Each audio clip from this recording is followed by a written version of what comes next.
ஜலாலுதீன் ஃபிரோஸ் ஷா செத்துப்போன சுல்தானின் குழந்தையை எச்சரிக்கை உணர்வோடு கொன்றுவிட்டு டெல்லி சுல்தானாக முடிசூட்டிக் கொண்டார். ஜலாலுதீன் ஃபிரோஸ் ஷா ஒரு வித்தியாசமான சுல்தான். எதற்கெடுத்தாலும் உணர்ச்சி வசப்படுகிற, கண்ணீர் விடுகிற டைப். சுல்தானிடம் காரியம் சாதித்துக் கொள்ள விரும்பிய எல்லோருமே ஒரு சோகக் கதையை தயாராகக் கொண்டு செல்வதை வழக்கமாகக் கொண்டார்கள். எடுத்த எடுப்பிலேயே சிம்மாசனத்தில் உட்கார மறுத்து, பக்கத்தில் எளிமையாக ஒரு நாற்காலி போடுங்கள், போதும், புகழ்பெற்ற பெரும் மன்னர் பல்பன் அமர்ந்த அரியணையில் இந்த எளியவன் அமருவதா என்று கண்ணீர் விட்டார் ஜலாலுதீன். சிரமப்பட்டு சிம்மாசனத்தில் சுல்தானை அமர்த்த வேண்டியிருந்தது. சுல்தான் மென்மையான டைப் என்பதை கேள்விப்பட்ட உடனேயே மாலிக் சஜ்ஜு என்னும் ஒரு வைஸ்ராய் படையோடு டெல்லியை முற்றுகையிட, ஜலாலுதீன் சுல்தானின் மகன் ஆர்காலிகான் தலைமையில் வெளிக்கிளம்பிய டெல்லி படை எதிரிகளை தோற்கடித்தது.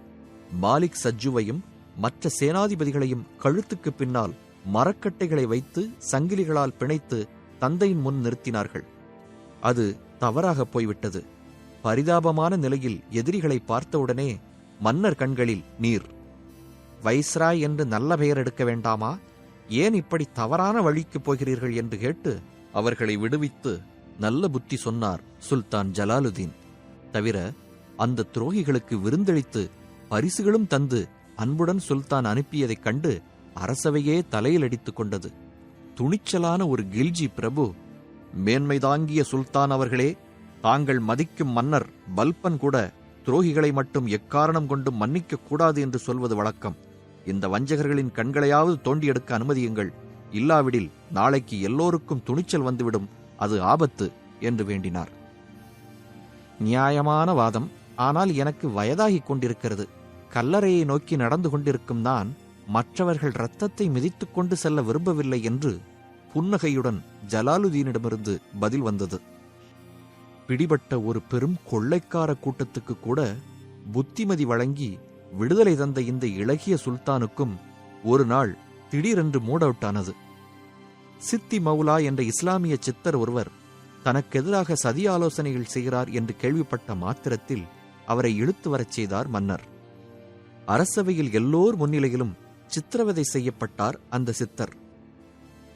சுல்தானையே எதிர்த்து அகம்பாவத்துடன் பேசியதும் ஒரு காரணம்.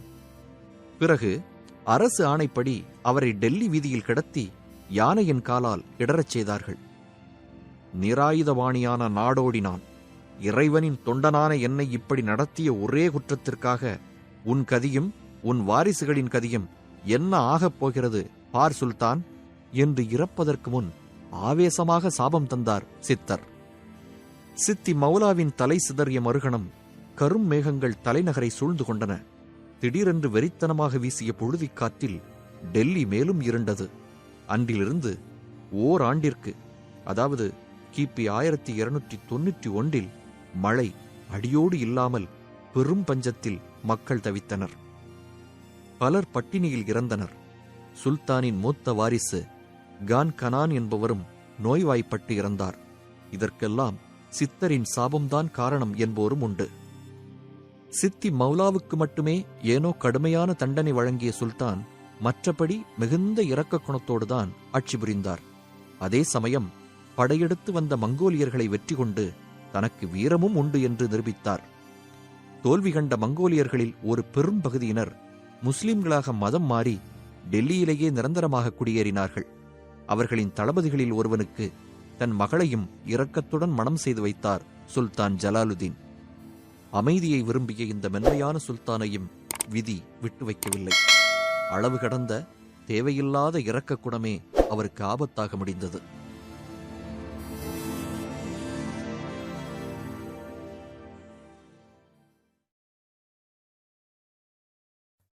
ஜலாலுதீன் கில்ஜி.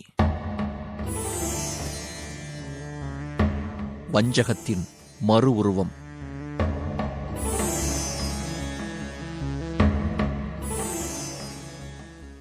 வரலாற்றுப் பக்கங்களை புரட்டி பார்க்கும்போது மனைவி மட்டுமல்ல, மன்னன் அமைவதும் இறைவன் கொடுத்த வரம் என்றுதான் எண்ணத் தோன்றுகிறது.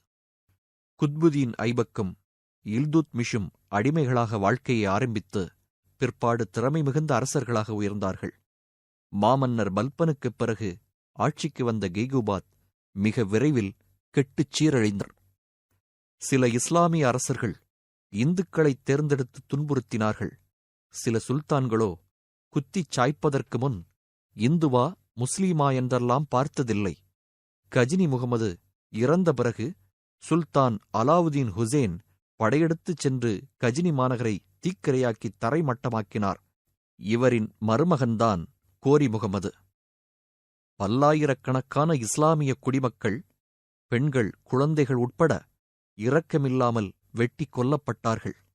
அதே சமயம் சிந்து நாட்டு இளவரசர் முகமது பின் காசிம் இந்து மன்னர் ஒருவரை வெற்றி கொண்டபோது அவருக்கு சிந்து சுல்தானிடமிருந்து வந்த கடிதத்தில் அவர்கள் தோல்வியை ஒப்புக்கொண்டு விட்டதால் அந்த ஊரில் உள்ள உடைக்கப்பட்ட கோயிலை பழுது பார்க்கவும், அவர்கள் தங்கள் கடவுளை வழிபடுவதில் நமக்கு எந்த ஆட்சேபனையும் இல்லை, மற்றபடி அந்த மக்களின் வழிபாட்டு முறையிலும் தனிப்பட்ட வாழ்க்கையிலும் இடையூறு எதுவும் ஏற்படுத்த வேண்டாம் என்கிற ரீதியில் கடிதம் வந்தது.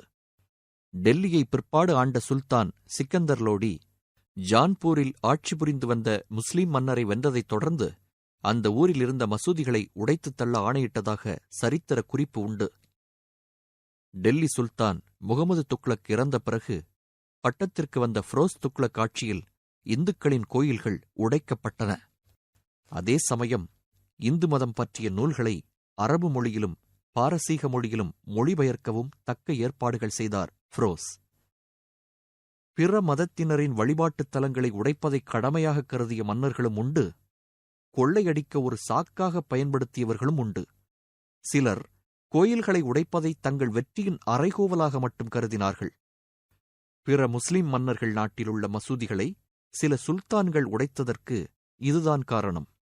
இந்தியாவின் தெற்குப் பகுதியை அலசினால் பிஜப்பூர் சுல்தான்கள் மராத்தியையும் ஒரு ஆட்சி மொழியாக ஏற்றுக்கொண்டதாக சரித்திரம் கூறுகிறது. வங்காளத்தை ஆண்ட ஒரு முஸ்லிம் மன்னர் வங்காள மொழியில் இராமாயணத்தை மொழிபெயர்க்க அறிஞர்களை நியமித்தார். சிட்டகாங் பிரதேசத்தை கிபி 1500 ஆண்ட ஒரு இஸ்லாமிய குறுநில மன்னர் மகாபாரதத்தை வங்காளத்தில் மொழிபெயர்க்கச் சொல்லி அதற்கென தன் ஆஸ்தான கவிஞரை நியமித்தார். இந்து மதத்தைச் சேர்ந்த அந்த கவிஞரின் பெயர் இந்திர பரமேஸ்வர் என்பது குறிப்பிடத்தக்கது. பொதுவாக மன்னர்களை அவர்கள் எந்த மதமாக இருந்தாலும் சரி ஹீரோக்கள், வில்லன்கள் என்றுதான் வரலாறு பிரிக்கிறது. மன்னர்களில் குள்ள நரிகளும் உண்டு, புள்ளி மான்களும் உண்டு. தங்கள் ஆட்சி எப்படி அமைய வேண்டும் என்பதை அவர்களின் மனநிலைதான் முதற்கண் நிர்ணயித்தது. பெரும்பாலானவர்களுக்கு மதம், இனம் எல்லாம் கடைக்கண்தான். இந்த ரீதியில் சுல்தான் ஜலாலுதீன் கில்ஜி என்னும் உணர்ச்சி வசப்படும் இரக்க குணமுள்ள மென்மையான புள்ளிமான் பாலூட்டி வளர்த்த அலாவுதீன் கில்ஜி ஒரு வஞ்சக வேங்கையாக உருவானது துரதிருஷ்டவசமான வரலாற்று நிகழ்ச்சி. ஜலாலுதீனின் சகோதரரின் மகன் அலாவுதீன். சிறு வயதிலேயே தந்தையை இழந்த அலாவுதீனை மிகுந்த பாசத்துடன் வளர்த்தார் சுல்தான் ஜலாலுதீன்.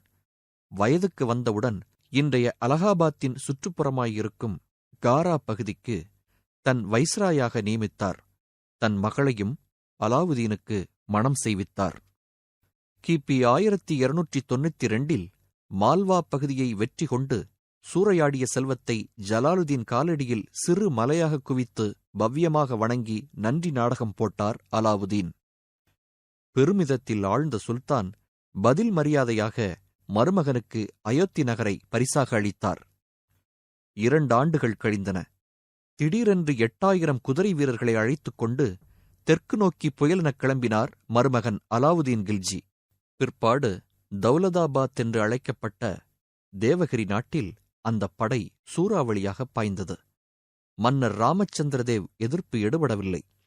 அலாவுதீன் படை ஆர்வத்துடன் அபகரித்த வைர வைடூரியங்கள், தங்க நகைகளை இன்று அடுக்கி வைத்து எடுத்துச் செல்ல வேண்டுமெனில் பல லாரிகள் தேவைப்படும். வெற்றி முழக்கத்துடன் அலாவுதீன் படை தேவகிரியிலிருந்து கிளம்பியபோது எதிர்பாராத நிகழ்ச்சி ஒன்று நடந்தது. முன்பே தப்பிச் சென்று விட்டிருந்த ராமச்சந்திரதேவ் மகன் பட்டத்து இளவரசர் சங்கர் தேவ் ஒரு பெரும் படையுடன் அலாவுதீன் படையை வீர முழக்கத்துடன் வழிமறித்தார். மகனே, நாங்கள் சமாதானம் செய்து கொண்டாயிற்று என்று தந்தை ராமச்சந்திரதேவ் கோட்டை உச்சியிலிருந்து குரல் கொடுத்தது யார் காதிலும் விழவில்லை. யார் இந்த இளைஞன் என்று கர்ஜித்த அலாவுதீனுக்கு விஷயம் தெரிந்தவுடன் கோபம் தலைக்கேறியது. பிறகு துரிதகதியில் நடந்த கடும் போரில் அனுபவம் வாய்ந்த அலாவுதீன் படையை வெகுநேரம் ஷங்கர்தேவ் வீரர்களால் சமாளிக்க முடியவில்லை. இந்த முறை தேவகிரி அரண்மனையில் மிச்சமிருந்த செல்வத்தையும் அலாவுதீனுக்கு அர்ப்பணம் செய்ய வேண்டி வந்ததில் மன்னர் ராமச்சந்திரதேவ் மற்றும் மகாராணிகள் அணிவதற்கு கூட ஆபரணமில்லாமல் போனது என்று கேள்வி. அலாவுதீன் பெருமிதத்துடன் பல யானைகளில் வைத்து எடுத்துச் சென்றது சுமார் 20,000 பவுண்ட் எடையுள்ள தங்கம், 200 பவுண்ட் எடையுள்ள முத்துக்கள், 30,000 பவுண்ட் வெள்ளி மற்றும் இலவச இணைப்பாக பல மூட்டை பட்டுத் துணிகள். வெற்றிக் கொடி தகதகக்க வீர மருமகன் திரும்பி வரும் செய்தி கேட்ட சுல்தான் ஜலாலுதீன் மகிழ்ச்சியில் கூத்தாடாத குறை. அவருடைய அருமை மனைவி முல்லிக் ஜஹான் முகத்திலோ கவலை ரேகைகள். சுல்தானிடம், மன்னா, அலாவுதீனை நான் நம்பவில்லை. அவன் ஆபத்தானவன் என்று என் உள்மனது எச்சரிக்கிறது என்றார் ராணி. ஜலாலுதீனுக்கு சிரிப்பும் கோபமும் வந்தன. நான் எடுத்து வளர்த்த மகனை இப்படி சந்தேகப்படுவதா? போரில் வெற்றி என்பதை லட்சிய பயணமாக கொண்ட வீரன் அலாவுதீன். இப்படிப்பட்ட வீரர்கள் சற்று அளவு மீறிய துடிப்புடன் தான் செயல்படுவார்கள். தேவையில்லாத கற்பனையில் மிதந்து கலவரப்படாதே என்று சமாதானம் சொல்லிவிட்டு அரசவையை கூட்டினார் ஜலாலுதீன். தர்பாரில் அமர்ந்திருந்தவர்களின் முகங்களிலும் சுரத்தில்லாதது கண்டு சுல்தானுக்கு திகைப்பு. புருவங்கள் வில்லாக உயர்த்திய சுல்தான், வெற்றிப் படைக்கு தலைமை தாங்கி வரும் என் மருமகனை எதிர்கொண்டு வரவேற்க நான் கிளம்ப வேண்டாமா? ஏன் இந்த மெத்தனம் என்று அவையோரை கேட்டார்.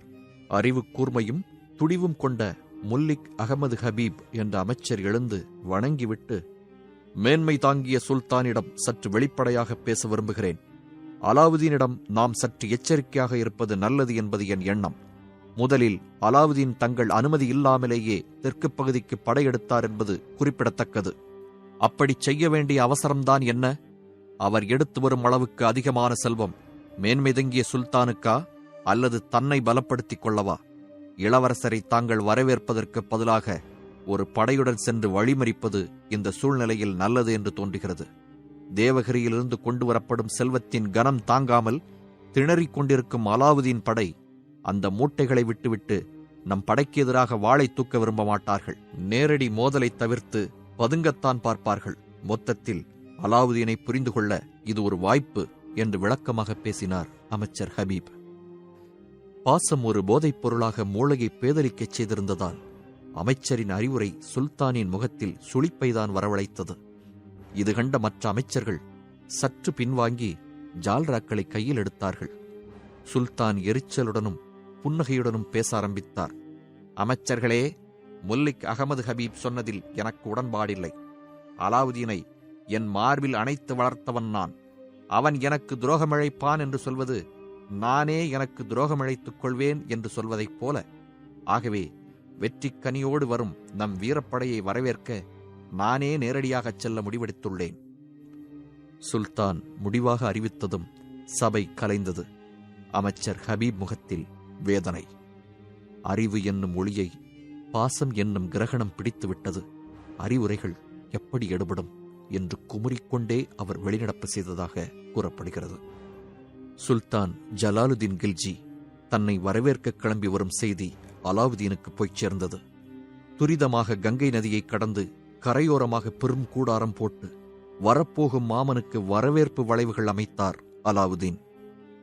கங்கை நதி கரையோரமாக மிதந்து வந்து நின்ற ஓர் அழகிய பெரிய படகிலிருந்து உற்சாக குரலுடன் இறங்கினார் சுல்தான் ஜலாலுதீன் கில்ஜி. தேதி ஜூலை 19, 1296. விதி மேலும் விளையாடியது. மருமகன் கலவரப்படப் போகிறான் என்று நெகிழ்ச்சியுடன் நினைத்த அப்பாவி சுல்தான் ஜலாலுதீன் தன்னுடன் படை வீரர்களை கூட அழைத்துச் செல்லவில்லை.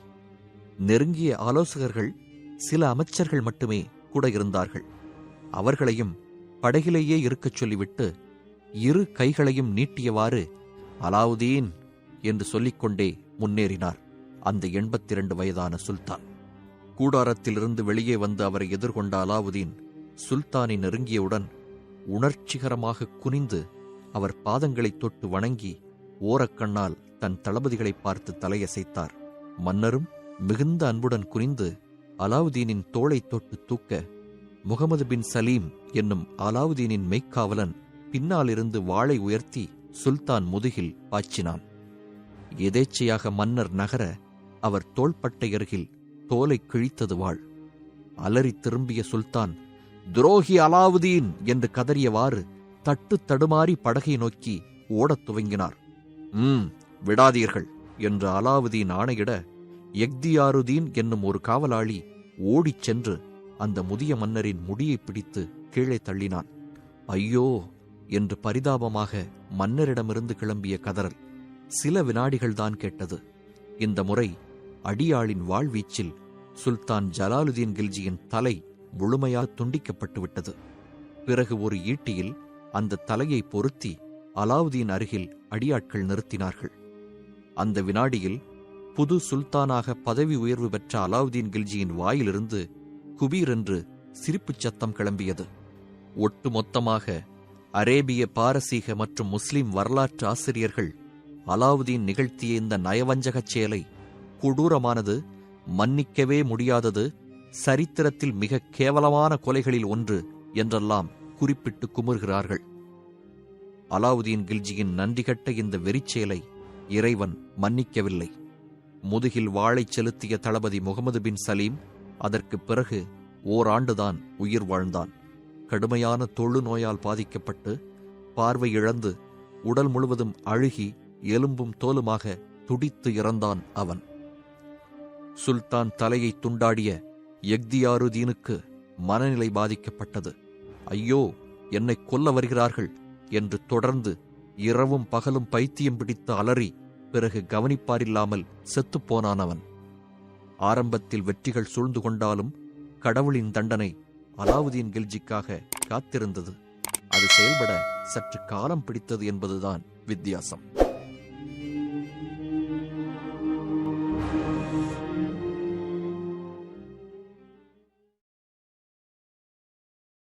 அலாவுதீன் கில்ஜி. அமலுக்கு வந்த மதுவிலக்கு.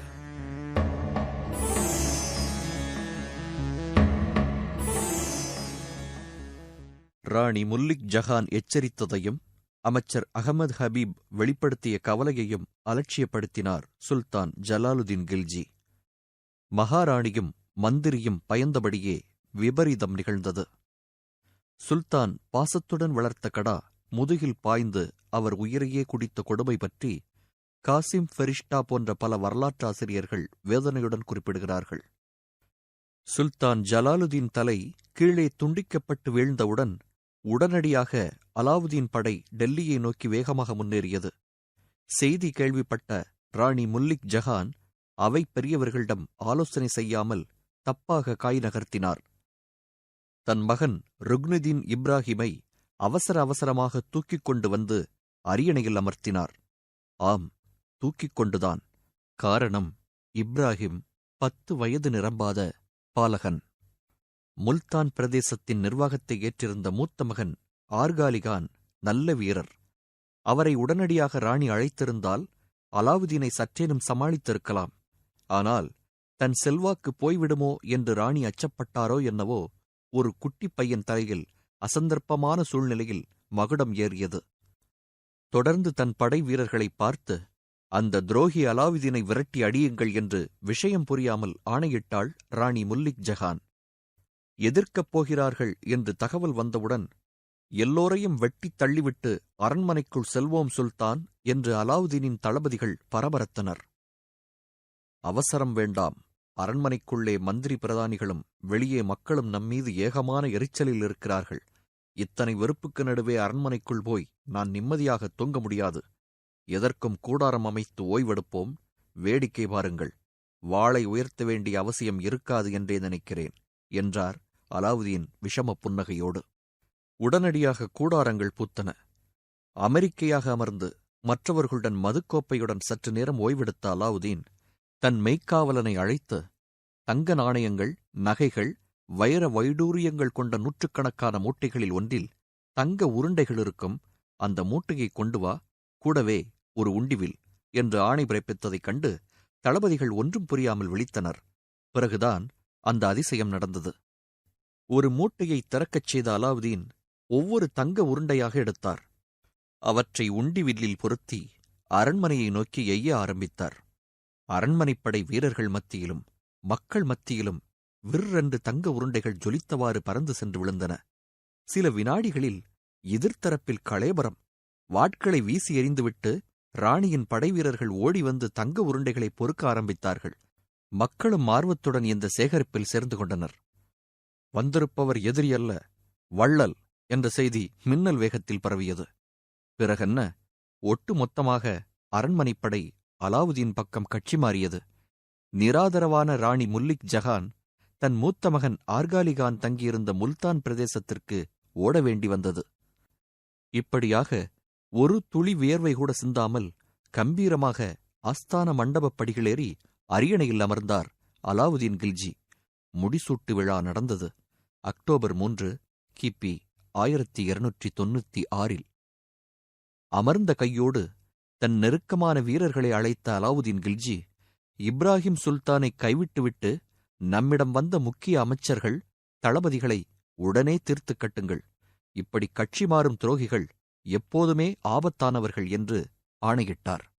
அலாவுதீன் பக்கம் ஆவலுடன் வந்து சேர்ந்த அத்தனை பேரும் பரலோகம் அனுப்பி வைக்கப்பட்டார்கள்.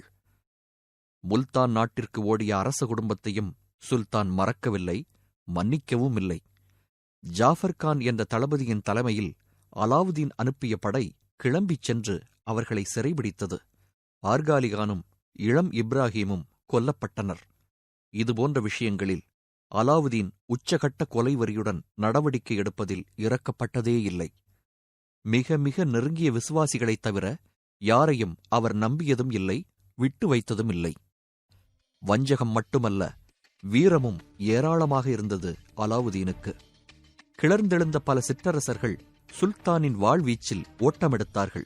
எனினும் மங்கோலியர் பிரச்சினைதான் தொடர்ந்து தலைவலி தந்தது. இந்தியாவுக்குள் புகுந்த ஒரு பெரும் மங்கோலிய படையை அலாவுதீனின் தளபதியான ஜாஃபர் கான் தலைமையில் கிளம்பிய படை இன்றைய பஞ்சாப் ஜலந்தர் அருகில் எதிர்கொண்டு புரட்டி எடுத்துவிட்டது. ஒரு வருடம் கழித்து ஆவேசத்துடன் மறுபடியும் மங்கோலியர்கள் வருகை தந்தார்கள். இம்முறையும் ஜாஃபர் கான் முன் தாக்குப்பிடிக்க முடியாமல் மாற்றார்கள் ஓட்டமெடுத்தார்கள். ஓராண்டு கழித்து கிபி 1299 குத்லுகான் என்ற பெரும் வீரன் தலைமையில் மங்கோலியர்கள் விடாப்பிடியாக டெல்லி எல்லையில் புகுந்தார்கள்.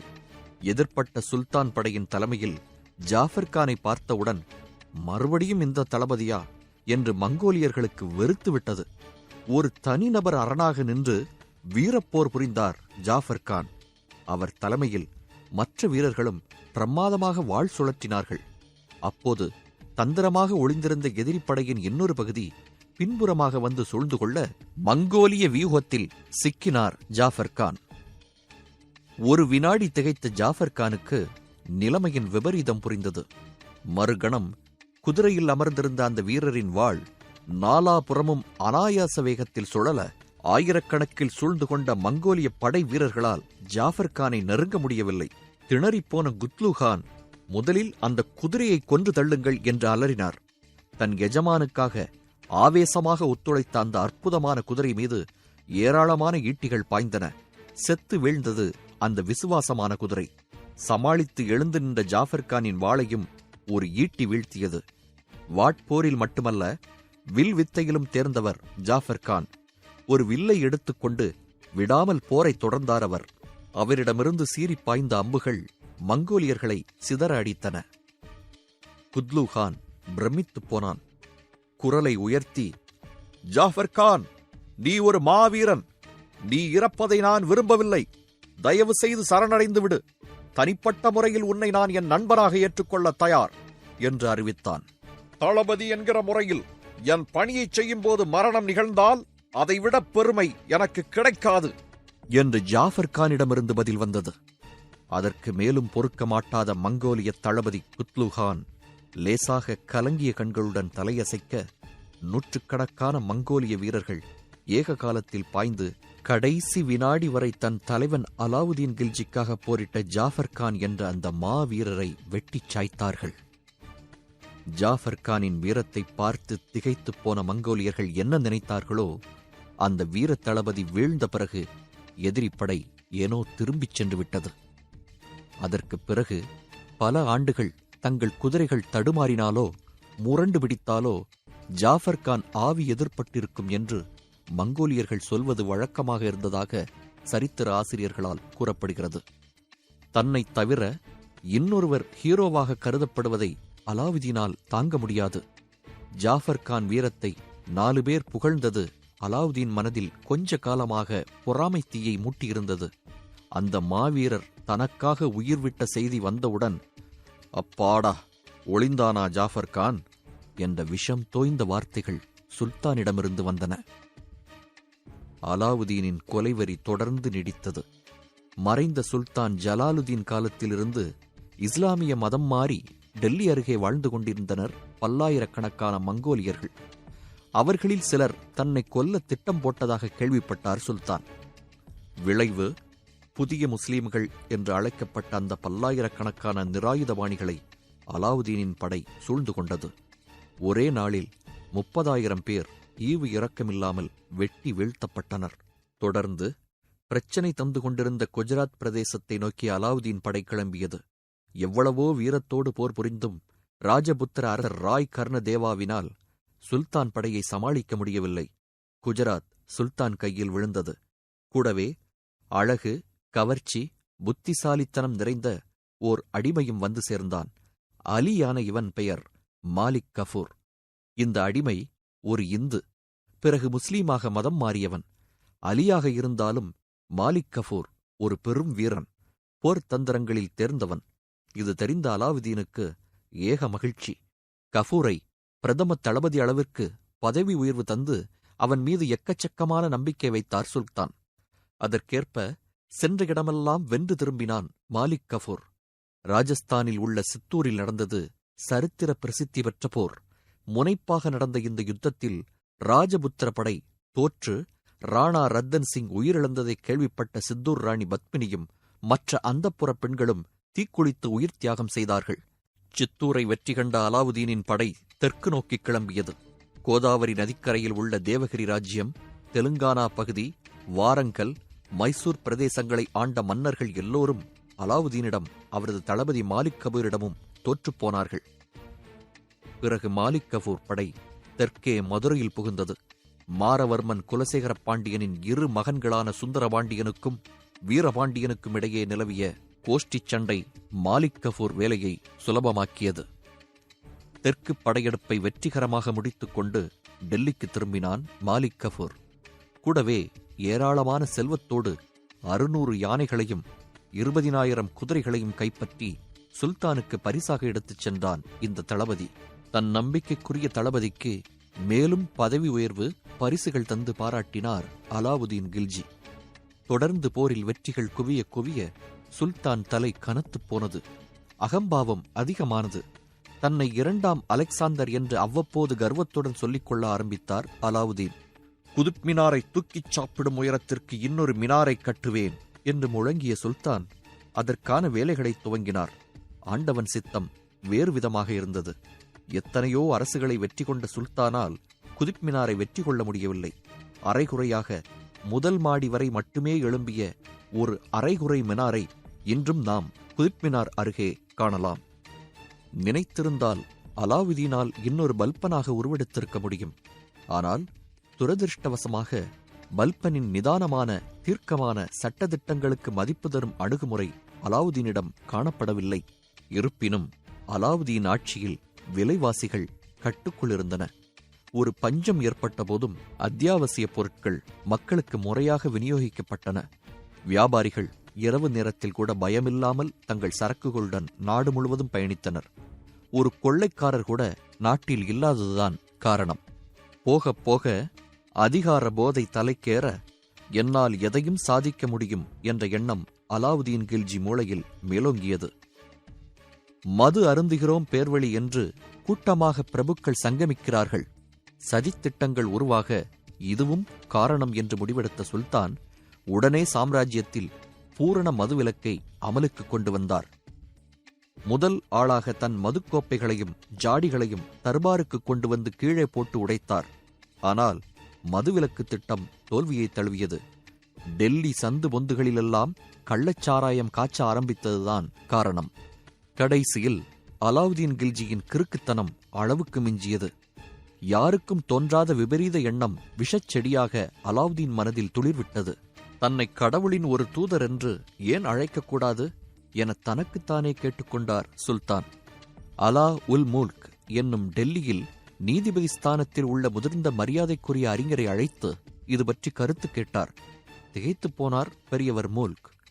பிறகு சுதாரித்துக் கொண்டு, சுல்தான், இந்த ஆபத்தான எண்ணத்தை உடனே விட்டுவிடுங்கள். சில சமயம் கடவுளின் தூதுவர்கள் அரசரின் கடமைகளை நிறைவேற்றியது உண்டுதான். ஆனால் மன்னர்கள் எல்லாம் இறைவனின் தூதுவராகிவிட முடியாது.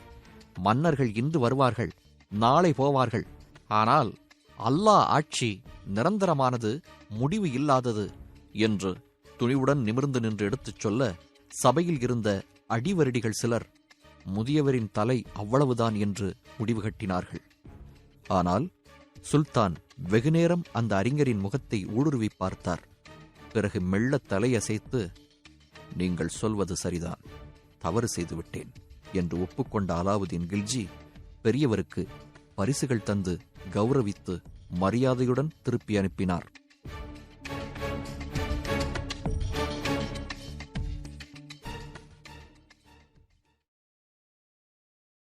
மாலிக் கஃபூர், முபாரக் கில்ஜி, குஸ்ரு கான்.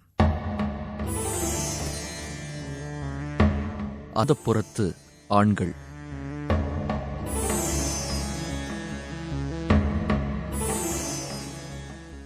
எனக்கு எல்லாம் தெரியும், நான் வைத்ததுதான் சட்டம், நான் நினைப்பது நடந்தாக வேண்டும் என்கிற மமதையோடு அமைந்த அலாவுதீன் கில்ஜியின் சர்வாதிகாரத்திற்கும் முடிவு வந்து சேர்ந்தது. போகப் போக அலியாக வந்து சேர்ந்து சேனாதிபதியாக உயர்ந்த மாலிக் கஃபூர் நினைத்ததுதான் அரண்மனையில் நடந்தது. அவன் வைத்ததுதான் சட்டம் என்றானது. ஒரேடியாக மாலிக் கஃபூரின் கைப்பாவையானார் அலாவுதீன்.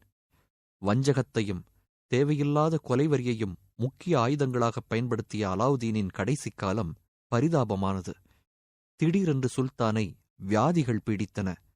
நீர் சேர்ந்து அவர் கைகால்கள் வீங்கின. இரத்தக் கொதிப்பும் சேர்ந்து கொள்ள படுக்கையில் வீழ்ந்தார் அலாவுதீன். மாலிக் கஃபூர் ஜாலிக் கஃபூர் ஆனான். உங்களைக் கொல்ல மகாராணியும் தங்கள் மகன்களும் சதித்திட்டம் திட்டுகிறார்கள் மன்னா என்று வஞ்சகமாக வேந்தனின் காதில் கிசுகிசுத்தான் அவன். நோயின் வேதனையில் ஏற்கனவே மனநிலை பாதிக்கப்பட்டு எரிச்சலில் இருந்த சுல்தான் சேனாதிபதி சொன்னதைக் கேட்டு தன் குடும்பத்தையே சிறையில் தள்ளுவதற்கான ஆணையில் கையொப்பமிட்டார். இதற்குள் சுல்தான் ஆட்சியை எதிர்த்து குஜராத்திலும் ராஜஸ்தானிலும் மகாராஷ்டிரத்திலும் போராட்டங்கள் வெடித்தன. அங்கேயெல்லாம் இருத்தி வைக்கப்பட்டிருந்த டெல்லி படைகள் விரட்டி அடிக்கப்பட்டன. ஜாஃபர் கான் போன்ற விசுவாசமான வீரத் தளபதிகள் இல்லாததும் ஒரு காரணம். இந்த தோல்விச் செய்திகள் படுக்கையில் வலியோடு புரண்டு கொண்டிருந்த அலாவுதீன் கில்ஜியின் காதுகளில் விழ துவண்டு போய் அழுதார் அலாவுதீன். ஒரு நாள் இரவு படுக்கையில் அரற்றிக் கொண்டிருந்த அலாவுதீன் அருகே மருந்து குப்பியுடன் போய் நின்றான் மாலிக் கஃபூர். ஒரு மருந்தும் தேவையில்லை என்று புரண்டு படுக்க பார்த்த சுல்தானை பலவந்தமாக திருப்பி அவர் வாயில் மருந்து குப்பியிலிருந்த கொடிய விஷத்தை ஊற்றி காரியத்தை முடித்தான் அந்த நயவஞ்சக சேனாதிபதி. 20 ஆண்டு காலம் இந்தியாவையே நடுங்க வைத்துக் கொண்டிருந்த சுல்தான் இந்த வகையில் ஒரு அலியின் கையால் கொடூரமாக உயிரிழந்தது ஜனவரி 2 கிபி 1316. அலாவுதீனை அரவணைத்து அன்புடன் வளர்த்த மாமன் ஜலாலுதீன் கில்ஜியை நன்றியில்லாமல் கொலை செய்த பாவத்திற்கு அல்லாஹ் அளித்த தண்டனைதான் இது என்று வரலாற்று பேராசிரியர்கள் அலாவுதீனின் பரிதாப மரணத்தைப் பற்றி குறிப்பிடுகிறார்கள். அலாவுதீன் கில்ஜி இறந்த 2வது நாள் சபையைக் கூட்டிய மாலிக் கஃபூர் சுல்தான் எழுதியதாக கூறப்பட்ட உயிலை படித்தான். பொய்யான ஒரு உயில். அதன்படி மறைந்த சுல்தானின் மூத்த மகன்கள் சதித்திட்டங்கள் தீட்டியதால் அவர்களுக்கு அரியணையில் எந்த உரிமையும் இல்லை என்றும், கடைசி மகன் உமர்கான் கில்ஜிதான் அலாவுதீன் வாரிசு என்றும் அறிவித்த மாலிக் கஃபூர் 7 வயது நிரம்பாத உமர்கானை திகைத்துப்போன சபையினர் முன்னிலையில் சிம்மாசனத்தில் அமர்த்தினான். இளவரசருக்கு என்னை காப்பாளராக நியமித்திருக்கிறார் அலாவுதீன் என்றும் கூடவே அறிவித்துக் கொண்டான். அரசு கட்டில் ஒரு அறியாச் சிறுவனின் தொட்டிலானது. ஆட்டம் போட ஆரம்பித்தான் அலி. முதல் வேலையாக சிறையில் தள்ளப்பட்ட அலாவுதீனின் பிள்ளைகளான கிசிர்கான், ஷாதிகான் இருவருடைய பார்வையையும் பறிக்கச் சொல்லி ஆணையிட்டான். தர்பூசணிப் பழத்தின் விதைகளை கத்தியால் சுடித்து சுரண்டி எடுப்பதைப் போல சிறையில் பரிதாபமாக வாடிக்கொண்டிருந்த இரு இளவரசர்களின் கண்களும் அகற்றப்பட்டதாக குறிப்புகள் தெரிவிக்கின்றன. பட்டத்திற்கு வந்த பாலகனின் தாயை, அதாவது அலாவுதீனின் 3வது மனைவியை, தேவையில்லாமல் ஒரு பந்தாவுக்காக மணந்து கொண்டு தன் கொடூரச் செயலைக் கொண்டாடினான் மாலிக் கஃபூர். மாலிக் கஃபூர் ஒரு அலி என்பதை மறக்க வேண்டாம். மிச்சமிருந்தது முபாரக் என்னும் ஒரு இளவரசர். அவர் அலாவுதீனின் 2ஆம் மனைவியின் மகன்.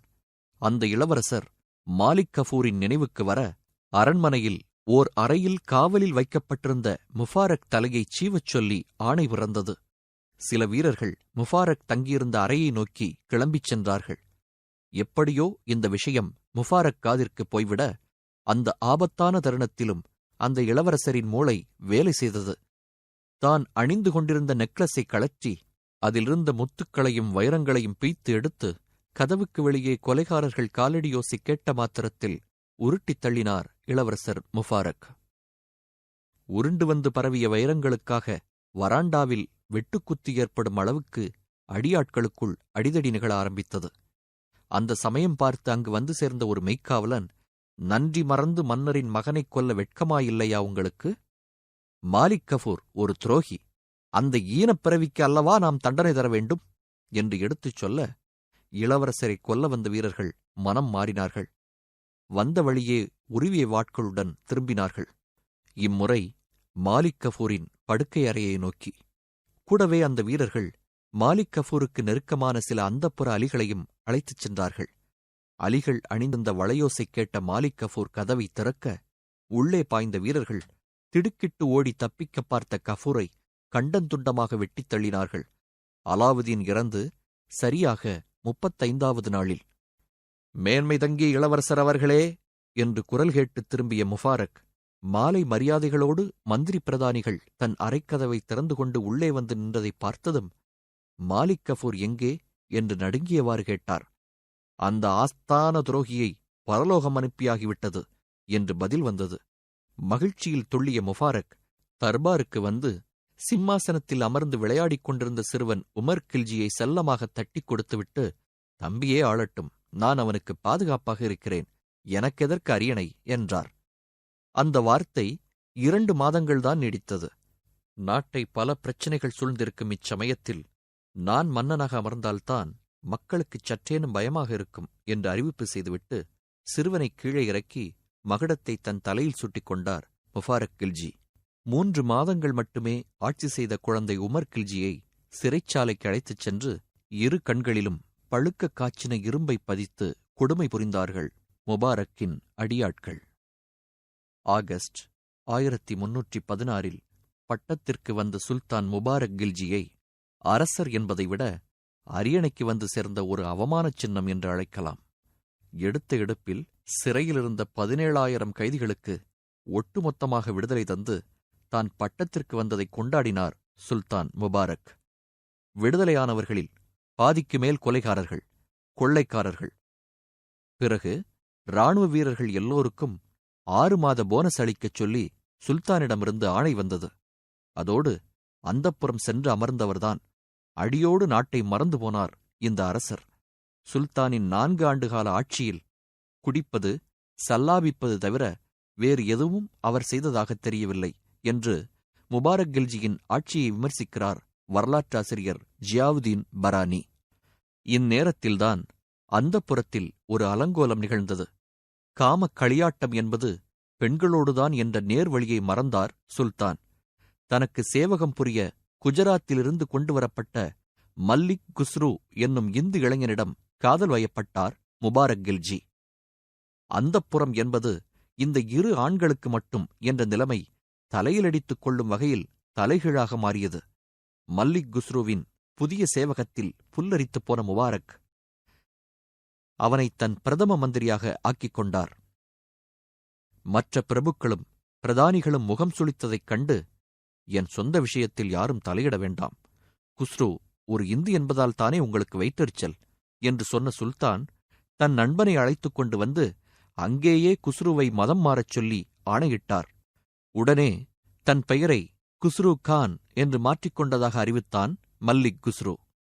இப்படி தங்கள் தகாத நட்புக்காக இருவருமே தங்கள் உன்னதமான மதங்களை கொச்சைப்படுத்தினார்கள். பொறுத்துப் பார்த்த மந்திரிகள், சுல்தான், குஜராத் ராஜ்யத்தில் தங்களை எதிர்த்து கிளர்ச்சி பெரிதாக வெடித்துக் கொண்டிருக்கிறது, அதையும் சற்று கவனித்தால் நல்லது என்று எடுத்துச் சொன்னார்கள். ஐன் உல் முல்க் என்ற திறமை வாய்ந்த தளபதியின் தலைமையில் முபாரக் கில்ஜி அனுப்பிய படை குஜராத்தை வழிக்கு கொண்டு வந்தது. பிறகு கோதாவரி நதியைச் சார்ந்த தேவகிரியை ஆண்ட மன்னர் ஹரபாலத்தேவர் புரட்சிக் கொடி தூக்க முபாரக் நேரடியாக ஒரு பெரும்படையோடு கிளம்பினார். டெல்லி சுல்தானின் பெரும்படையை தேவகிரி மன்னரால் சமாளிக்க முடியவில்லை. அவரைச் சிறைப்பிடித்துக் கொண்டு வந்தார்கள். அங்கேயே எல்லோர் முன்னிலையிலும் ஹரபாலத்தேவரின் தோல் முழுமையாக உரிக்கப்பட்ட கொடுமை நிகழ்ந்தது. பிறகு அவர் தலையை வெட்டி எடுத்து கோட்டை முகப்பில் ஈட்டியில் பொருத்தி வைத்தார்கள் முபாரக்கின் வீரர்கள். இதற்குள் தெலுங்கானாவுக்கு படையுடன் சென்ற குஸ்ருகான் வெற்றி பெற்று திரும்ப சுல்தான் முபாரக் கில்ஜிக்கு தலைகால் புரியவில்லை. டெல்லிக்கு திரும்பியவுடன் நண்பன் குஸ்ருகானை ஆறத் தழுவிக்கொண்டார் சுல்தான். ஏற்கனவே சீரழிந்து விட்டிருந்த டெல்லியின் மகோன்னதமான அரண்மனை படு கேவலமாகப் போனது. மதிப்பிற்குரிய பிரபுக்கள், அறிஞர்கள் யாரும் அரண்மனை பக்கம் தலை காட்டுவதை தவிர்த்தார்கள். வந்து போனவர்கள் விரசமாகப் பாடும் இசைக்கலைஞர்களும் விபரீதமான காம விளையாட்டுகளில் தேர்ந்த விபச்சாரிகளும்தான். திறமை மிகுந்த சுல்தான்கள் வாழ்ந்த மாளிகை ஒரு கீழ்த்தரமான கேளிக்கைக் கூடமாக மாறியது கண்டு பிரபுக்களும் மத குருமார்களும் குமுறினர். முபாரக் கில்ஜிக்கு சிறு வயதில் ஆசிரியராக இருந்த காஜி ஜியாவுதீன் என்னும் பேரறிஞர் எப்படியோ தடைகளை சமாளித்து சுல்தானை சந்தித்து அறிவுரை கூற ஆரம்பித்தார்.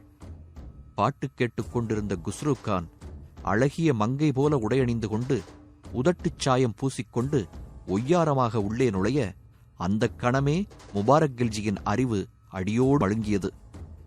ஆசிரியர் வெளியேற்றப்பட்டார். வெளியே தோட்டத்தில் அந்த நல்ல மனம் கொண்ட அறிஞரை இழுத்துச் சென்று குஸ்ருகானின் ஆட்கள் குத்திச் சாய்த்தனர். ஐயோ என்று அந்த ஆசிரியர் வெளிப்படுத்திய அலறல் அந்தப்புறத்திலிருந்த முபாரக் காதில் விழுந்தது. என்ன சத்தம் அது என்று எழுந்தார் முபாரக் கில்ஜி. வெளியே நிகழும் கொலையை நேரில் பார்த்தால் தன் சுயரூபம் வெளிப்பட்டுவிடும் என்று புரிந்து கொண்ட குஸ்ருகான், இனியும் சுல்தானை விட்டு வைக்கக்கூடாது, நான் நாடாள வேண்டிய தருணம் வந்துவிட்டது என்று முடிவு கட்டி முபாரக் கில்ஜியை ஓடிச் சென்று மடக்கினான். முதன்முறையாக மன்னருக்கு நண்பன் மீது சந்தேகம் வந்துவிட்டது. குஸ்ருகானை அகற்றிவிட்டு வெளியேற பார்த்த சுல்தானை முடியே பிடித்து கீழே தள்ளினான் இதுவரை நெருங்கிய நண்பனாக நடித்து வந்த அந்த நயவஞ்சக நரி. கண்களில் திகைப்போடு சுல்தான் எசகு தப்பாக கதவுக்கு அருகில் கோணல் மாணலாக விழ குஸ்ருகான் கொடுத்த குரலில் அவனுக்கு விசுவாசமான காவலாளிகள் உள்ளே புகுந்தனர். சுல்தானை அவர்கள் அமுக்கி பிடித்துக் கொள்ள வாளை எடுத்து ஒரே வீச்சில் தன்னை சீராட்டிய எஜமானின் தலையை துண்டாக்கினான் அந்த துரோகி. இந்த கொலை நிகழ்ந்தது மார்ச் 24 கிபி 1321. துண்டாக்கப்பட்ட சுல்தானின் தலையை அரண்மனை முற்றத்தில் தூக்கி எறிந்த குஸ்ருகான் உடனே வீரர்களுடன் சிறைச்சாலைக்குச் சென்றான். அங்கே சிறையில் எலும்புக்கூடாக முடங்கி கிடந்த மற்ற இளவரசர்களை சில மாதங்களே சிம்மாசனத்தில் அமர்ந்திருந்த சிறுவன் உமர் கில்ஜி உட்பட வெட்டி கொன்றார்கள். பிறகு அந்த வெறிப்பிடித்த கும்பல் அந்தப்புறத்திற்குள் நுழைந்து அலாவுதீன் கில்ஜி மற்றும் முபாரக் கில்ஜியின் குடும்பப் பெண்களை மானபங்கப்படுத்தி ஆட்டம் போட்டது. மறுநாள் காலை அடுத்த சுல்தானாக தன்னைத்தானே அறிவித்துக் கொண்டு அரியணையில் அமர்ந்தான் குஸ்ருகான். வாழ்ந்த விதத்தால் இந்து மதத்தை கேவலப்படுத்திய இந்த திடீர் மன்னன் தான் மாறிய மதத்தையும் கேவலப்படுத்தினான். இஸ்லாமிய வழிபாட்டுத் தலங்களை நாசப்படுத்தினான். டெல்லி வாழ் மக்கள் இந்த கேடுகட்ட ஆட்சியை பார்த்து திகைத்துப் போனார்கள். பொறுக்க முடியாத பிரபுக்கள் டெல்லி ஆட்சியின் கீழ் இருந்த லாகூரை நிர்வகித்து வந்த கியாசுதீன் துக்ளக் என்னும் திறமை வாய்ந்த பிரபுவுக்கு தகவல் சொல்லி அனுப்பினார்கள். திகைத்துப் போன கியாசுதீன் உடனடியாக ஒரு படை திரட்டிக் கொண்டு டெல்லிக்கு விரைந்தார். டெல்லி கோட்டைக்கு வெளியே நடந்த சுருக்கமான யுத்தத்தில் குஸ்ருகானின் படை சிதறி ஓடியது. தோற்றுவிட்டோம் என்று புரிந்தவுடன் ஓட்டம் பிடித்த குஸ்ருகான் ஒளிந்து கொள்ள தேர்ந்தெடுத்த இடம் டெல்லிக்கு வெளியே உள்ள இடுகாட்டில் ஒரு கல்லறைக்கு அடியில். கியாசுதீன் துக்ளக்கின் திறமையான படைவீரர்கள் குஸ்ருக்கானை தோண்டி துருவி பிடித்து இழுத்து வந்தார்கள். கோட்டைக்கு வெளியே நார்ச்சந்தி கூடும் இடத்தில் குஸ்ருக்கானின் உடல் தலைவேறு, கைவேறு, கால்வேறாக